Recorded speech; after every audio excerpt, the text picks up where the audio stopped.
You are now listening to the Business Chatter Podcast.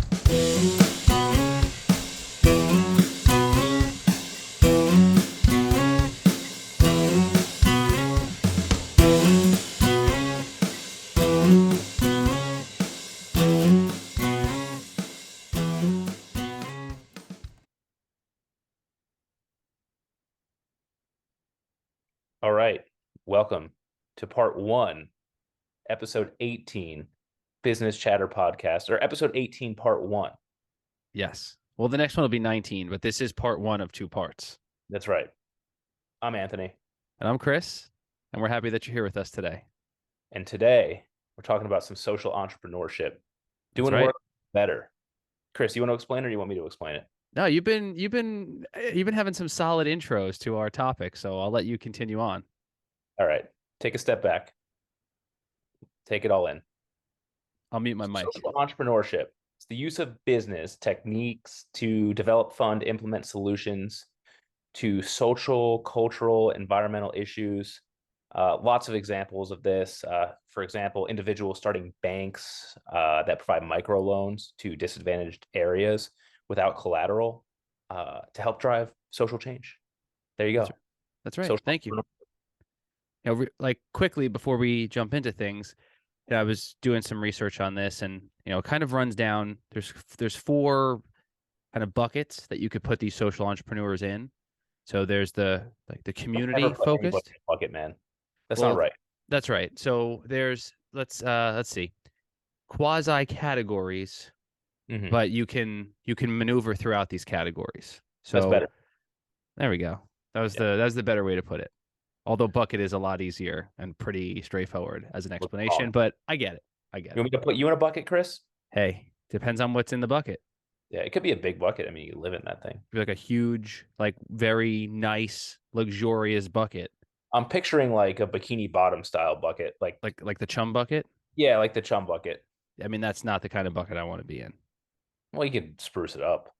But like, what if the whole world was in a bucket? Then that's not a bad bucket to be in. What if every atom is its own universe? Is that going to be episode 20? I don't know. We'll see. All right. So going back to these categories. So there's the community, right? Social entrepreneur. There's the nonprofit focused social entrepreneur. There's like transformational, and then there's global, right? So to the point that you had mentioned earlier, kind of the example that you had given earlier, that's very community focused, right? Having a bank, but it's also transformational, and realistically, it can become global, right? So they transcend the buckets, right? And that type of business it's not necessarily nonprofit, but it's not focused solely on profit. I mean, we can dive deeper into the definitions of all these, but I just wanted to mention that up front. So when we're talking about some of these examples and we get to the next episode, we'll have that framework in mind to kind of understand how the businesses can be built with, kind of those pillars in mind. Yeah. The next episode is going to be a little bit more scientific. It's going to be the game theory of social entrepreneurship. Today, we're just going to go over some case studies, a little bit about balancing the profit with the impact of social entrepreneurship endeavors. That can be really difficult. And then I think next time we're going to go into funding and support a little bit more in depth and just talking about the general game theory of it. Definitely. Chris, you want to play a game? Let's do it. All right. So if I got 2 case studies in mind, I want you to put these case studies into those proverbial buckets. Okay. All right. So the first one is Tom's shoes. Tom's shoes. Okay. So for every pair of Tom's shoes sold, initially it was they donated a pair to a child in need in an underprivileged area, generally. So that didn't work because they were undercutting local regional economies, manufacturing and clothing manufacturing, production, distribution. However, they changed this by donating the goods and means of production for a pair of shoes for every shoe sold to a local area to focus more on local production and job creation in those areas. Put it in those quasi transient, whatever you called it. Yeah, the categories. So the categories.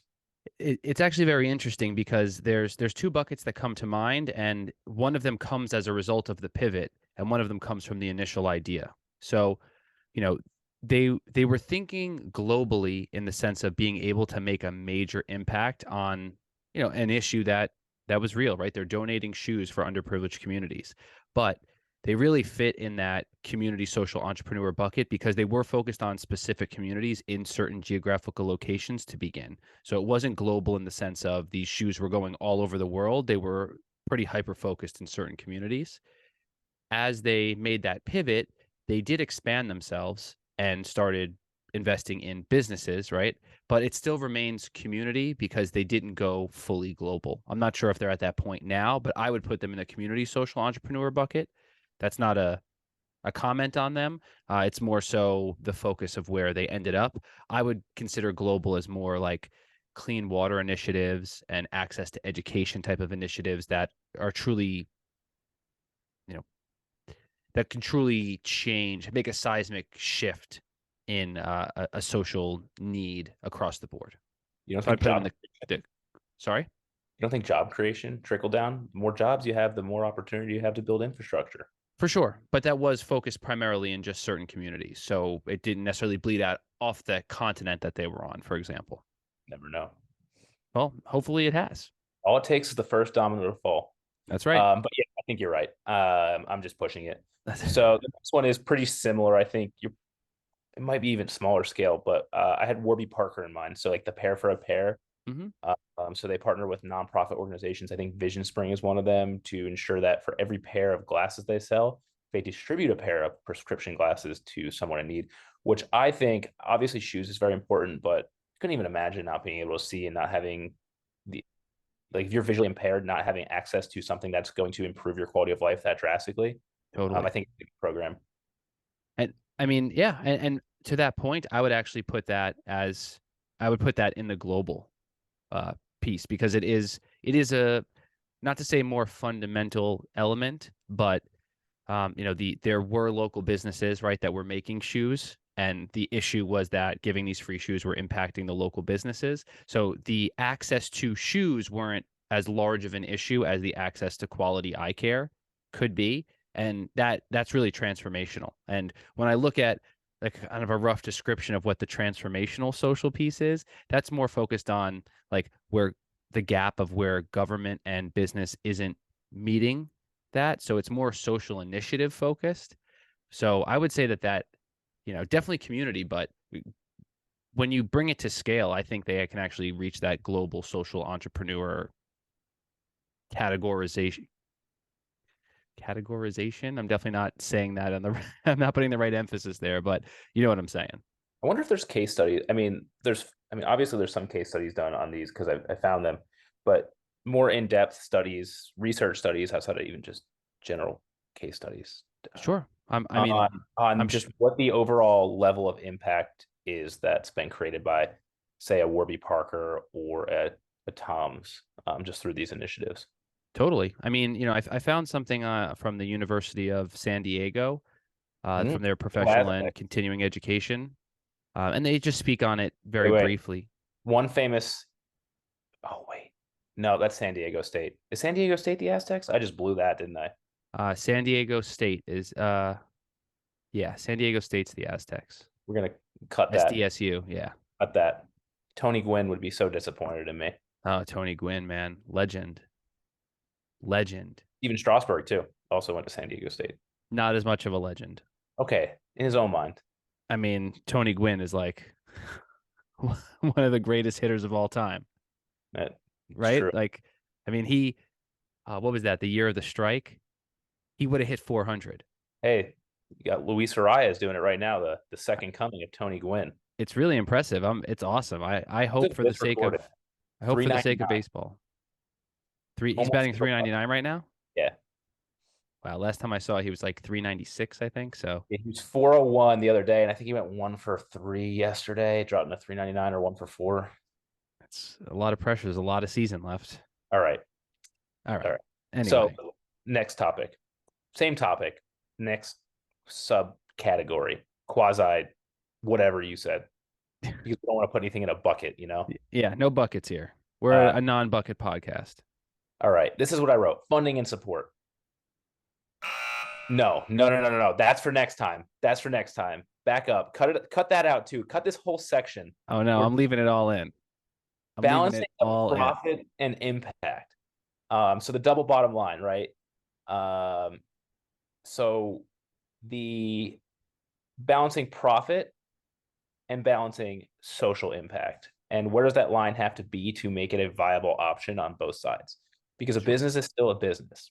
And if your business is not making money, you can be, unless you're a government organization or something, if you are not operating with positive margins, You're you not will, operating. you are not operating. Yeah, it's not Yeah, working. that's what it Uh, comes down to. so what's that fine line? The everybody has the fine line, whether it be Tom's, otherwise they wouldn't be in business, whether it be Warby Parker, Hmm. whether it be Patagonia, who I think donates a portion of their profits to environmental causes. I don't know what percent.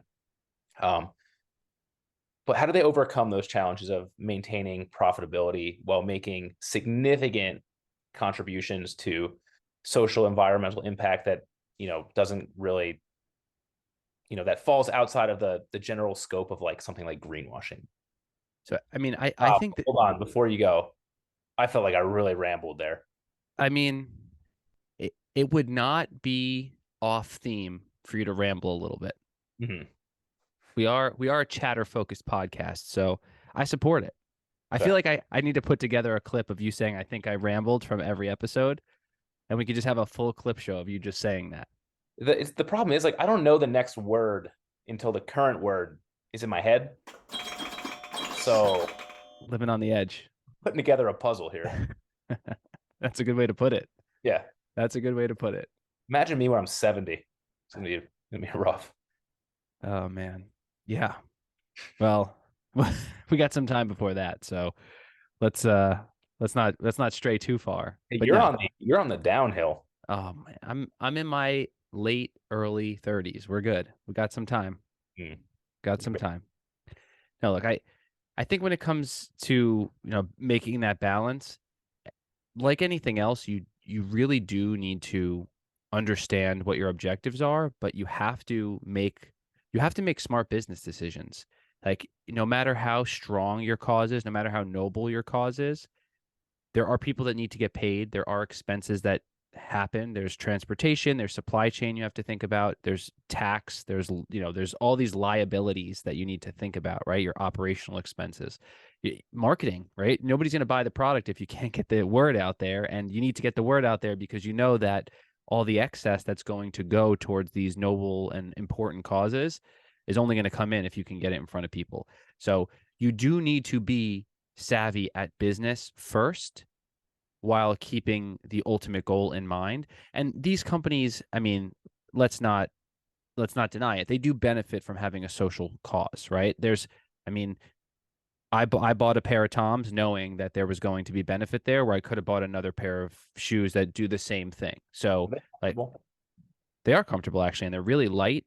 They're solid. I would suggest, like, they're like slipper type shoes. I wear them in the summer. They do the job for sure. you know, like something as simple as that, it drew me in because there's plenty of people who want to do good and they don't have the access to be able to actually make an impact like that. So Doing good by doing well. yeah, How about that? yeah, I mean that's really what it is. That's like Ben and Jerry's, they say they use ice cream to change the world, right? They're a great example of that. They understand what their margins look like. They understand where they need to be. And then if you compare them to their competition, even if you're spending an extra 20, 30, 50 cents on a pint of ice cream, you're willing to do it because you know that it's going to causes that, especially if you're supporting those causes, it makes sense, right? So I think first and foremost, you need to operate a savvy business that leverages the cause in a positive way that enables you to be successful and drive enough revenue and profit to be able to sustain giving to that cause. I mean, that's just what it comes down to. The business needs to be successful. The business needs to be profitable to have profits go somewhere. Because we're not speaking about nonprofits in this moment. that's a whole different situation. But even in nonprofits, you need to make enough to be able to pay the people to do the job to make it work. So at the end of the day, you need to make money to better your cause, to help these causes and push the positive agenda forward. That's it. All right. So I think we're going to wrap it there. I think I teased the next episode like 6 times on purpose and by accident. Yeah, So I think we're going to lead off with funding and support, because again, you need to show you're doing good by doing well, right. in a lot of these cases. I think we're going to talk a little bit about the future of social entrepreneurship and what it holds. And then I think a little bit off brand for us, we're going to get a little bit into the game theory for us. It's going to go outside just the general chatter, and we're going to talk about the mathematical modeling of social entrepreneurship. That's right. And Anthony's going to carry the majority of the load on that. So tune in. But no, definitely. I think that you really hit it on the head. We could have made this one episode. I think, and I think we both think it's easier to digest now that we have a little bit of a concept of what this is. Now we can dig into the deeper stuff because there may be someone who's listening who wants to do something a lot bigger than themselves and actually have a social impact. Before you wrap up, I just want to call out 2 things really quickly. One of them is DoughP, DoughP. They do edible cookie dough. So they actually donate a portion of every one of their sales to the She Recovers Foundation, which is it's a nonprofit charity to help support and empower women who are in or seeking recovery. They actually make really good quality products. What is They recovery? Is that eating disorder recovery, or is uh, it like drugs? I believe it's alcohol, Oh, yeah, alcohol. drugs and alcohol. Um, I uh, I found out about them because I was actually sent a gift basket once that included their cookie dough, and now you could actually buy. They have cookie dough bites. You can get them in, like, I'm pretty sure they're in Costco, Walmart, I Seen them at believe ShopRite. Target. Yeah, I've seen them at ShopRite. Like, it's awesome. I mean, that's definitely it's worth spending the money on because it's good quality stuff, and you know that it's going to go to help a good cause. And the second, which we shied away a little bit from nonprofits, but the Mr. Ballin Foundation. He is an incredible storyteller. He's a military veteran. He's leveraged his platform on YouTube to be able to honor victims and support families of violent crime. You can check it out. It's completely nonprofit. Every dollar goes to helping families. So just some cool businesses that are out there that are really making an impact that worth a shout out. So I'll leave it Yeah, there. I appreciate that. Actually, I'll check out Mr. Bond as well. I think maybe the other day was the first time you ever brought him up to me. So Mm. Yeah, He's an incredible storyteller. You can check him out on YouTube. It's just Mr. Ballin. The podcast is great, and again, the impact that he's having in such a short time is nothing short of remarkable. So good to share good things that are going on. cool. So with that, oh, one more thing. So our last episode was on golf, 2 episodes ago. 2 episodes, yeah. So I've been golfing a little bit recently. That's true. Uh, it makes my forearm really sore. My leading forearm. What am I doing wrong, Chris? I'm not seasoned enough to be able to diagnose, to be totally honest. But I know some of our listeners are golfers, so hopefully they can give some insight. I'll do a little research. I'll ask around. I'm going to see a former college golfer tomorrow, so I'll dig in a little bit. It could be grip. It could be like the location of your grip on your follow through. You know, that would be my first thought. Okay. All right. Interesting. Or Yeah, maybe you were just tense because, you said you don't golf and now you're doing all this golfing. So maybe the pressure was on. that could be it. One of our I'm- listeners may have been there waiting for you to sign an autograph and you're like, man, I gotta look good. It's true. It's not hard. I mean, I look good in everything I do. Man, and humble too. Very humble. All right. Let's wrap it up. Yeah, let's wrap it. So thanks for listening. Thanks for watching, liking, subscribing, following, chattering, tweeting. We don't have a Twitter, No, but you can tweet about us. you could. You can follow us, Business Chatter Pod, on Instagram, Spotify, the Business Chatter Podcast, YouTube, Business Chatter Podcast. Uh, Chris, Chris here. Wanted to just chat real quick about our sponsor, Almost Vintage Chris. at Almost Vintage Chris on Instagram and almostvintagechris.com. You could use the code BCP for 10% off your order. As you can see, I'm wearing the Bummer shirt, which is awesome, super comfortable, love the logo, really the shirt of the summer. And, now's the time to pick it up. BCP for 10% off your order, Almost Vintage Chris. And as now always, wearing my Shank It Golf hat at Shank It Golf on Instagram, shankitgolf.com. They're not a sponsor. I'm an ambassador for them. But I dropped my code in the show notes there, the link directly, but you can go to shankitgolf.com and use the code CGolf15 for 15% off your order. We appreciate your time. We know that it's valuable, so thank you for sharing it with us.